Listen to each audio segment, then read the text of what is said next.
არსებობს ღამის ძილის საიდუმლო ღრმა ფაზა, რომელზეც თავად ეზოთერიკოსების წრეშიც კი იშვიათად საუბრობენ. იმიტომ რომ ის მთლიანად აყირავებს ჩვენს წარმოდგენას კონკრეტულად იმაზე, ვინც დასაძინებლად წვება.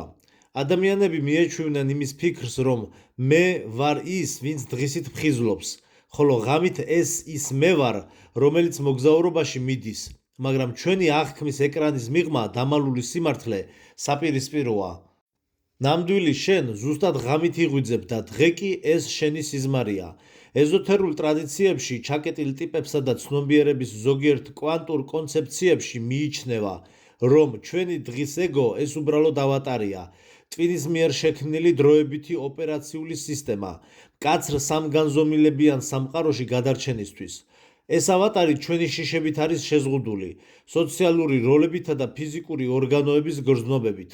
შენი რეალური პიროვნება უმაღლესი მე ან ცნობიერების ნაპერწკალი სამყაროს სოდნისა და მეხსიერების კოლოსალურ მოცულობას ფლობს, მაგრამ მაშინ როცა ფხიზლობს, მას ადამიანის ტვინის ვიწრო ყელში გამოძრომა არ შეუძლია.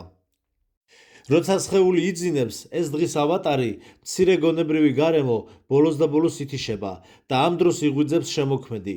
ის, რასაც ჩვენ სიზმარს უწოდებთ, სინამდვილეში ეს შენი ნამდვილი მეს რეალური ცხოვრებაა.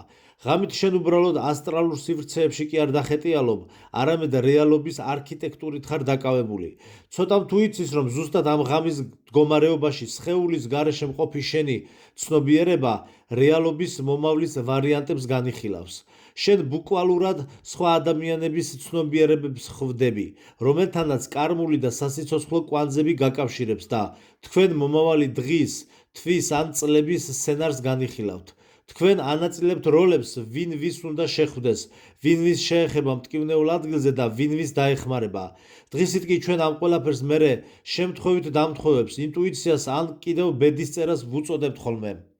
მაგრამ სინამდვილეში ეს შენს მიერ ღამით დამტკიცებული გეგმაა. ყველაზე მთავარი საიდუმლო იმალება იმაში, თუ ეს ყველაფერი ჩვენ რატომ არ გვახსოვს. ეს მეხსიერების ხარვეზი არაა, არამედ ამნეზიის ჩაშენებული მექანიზმია, ექსპერიმენტის სიწმინდისთვის სახელწოდებით სიცოცხლე დედამიწაზე. დილაზე გაღუწებულს, რომ შენი ნამდვილი მეს მთელი გრანდიოზულობა ხსომებოდა, თუ შენივე განვითარებისთვის თავად როგორ დააპროექტე დღევანდელი სირთულეები, მაშინ თამაში აზრს დაკარგავდა, მოულოდნელობის ეფექტი და არჩევნის გულწრფელობა დაიკარგებოდა. ამიტომაც ტვინი როგორც მძლავრი მაყუჩი ისე მუშაობს.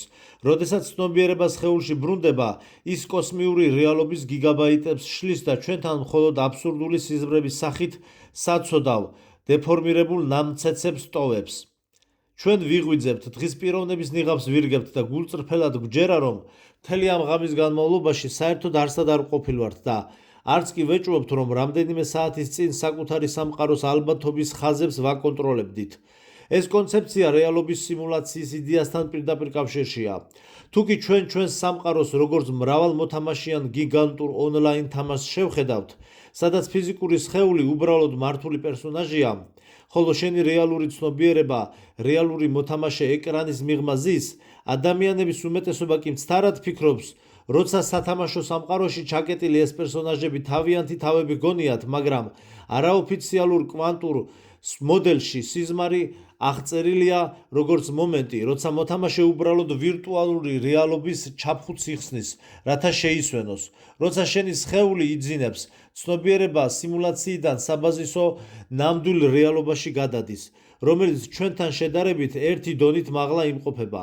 ამიტომაც არის, რომ სიზმარში ფიზიკის მკაცრი კანონები იკარგება, იქ მიზიდულობა არ არის, დრო სრულიად განსხვავებულად მიედინება. ხოლო აზრების ძალით გარემოს შეცვლა მყისიერად შეიძლება. უბრალოდ შენი ზედა დონეზე შენს ნამდვილ შესაძლებლობებს უბრუნდები და ჩვენი სიმულაციური სამყაროს პროგრამული შეზღუდვებისგან თავისუფალი ხარ. ღამით როცა ამ მატერიალური მატრიციდან გადიხარ, შენი ცნობიერება მთავარ სერვერს უკავშირდება, სადაც ყველა სცენარი, კოდი და შესაძლო მოვლენების განვითარების სიუჟეტია დაცული. იქ უბრალოდ კი არ ისვენებ, არამედ ბუკვალურად შენი ცხოვრების ხაზის სიუჟეტის გადაწერასა და კორექტირებას ახდენ. ირჩევ თუ შენი პერსონაჟი ხვალ რომელ ლოკაციებზე წავა და ცხოვრებისეული გაკვეთილების გავლის გამო რომელ სხვა მოთამაშეებთან მოუწევს შეხვედრა.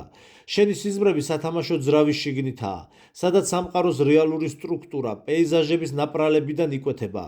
მაგრამ სიმულაციის უსაფრთხოების სისტემა ისეა მოწყობილი, რომ სხეულში დაბრუნების დროს იძულებითი მეხსიერების ფორმატირება ირთვება. ტვინი იმ ნამდვილ სახლში მოგონებებს შლის, რათა შენ თამაშის მიმართ ინტერესი არ დაკარგო და მომხდარი მოვლენების რეალურობის შესახებ გულწრფელად აგრძელებდე დაჯერებას, რადგან შენ რომ ზუსტად ხსომებოდა, რომ ეს სამყარო სიმულაციური კვესტია, რომლის გავლაც შენ თვითონვე აირჩიე, მაშინ ადამიანური ცხოვრების ყველა შიში, დრამა და გამარჯვება მყისიერად თავის აზრსა და უპირატესობას დაკარგავდა.